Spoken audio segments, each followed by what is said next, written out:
మరి గడిచిన ఆదివారం దేవుని యొక్క సన్నిధికి వచ్చాం. అలాగనే 6 రోజులు పూర్తి చేసుకుని మళ్ళీ ఈరోజు ఆదివారం మళ్ళీ దేవుని యొక్క సన్నిధికి రావడం దేవుడు మనకందరికి ఇచ్చిన గొప్ప అవకాశం.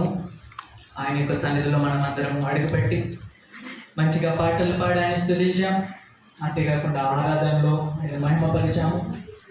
ఆయన యొక్క చెప్పే అమూల్యమైన మాటలు వినడానికి అందరం కూడా ఆసక్తితో సిద్ధముగా ఉన్నాం. దేవునికి మహిమ కలుగును గాక.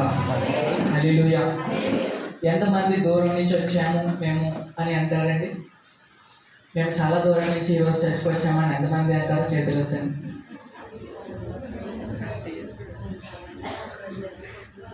చర్చ చాలా దూరం అయిపోయింది, అక్కడి నుంచి మేము నడుచుకుంటూ వచ్చామని అన్న వాళ్ళు ఎవరైనా ఉన్నారు?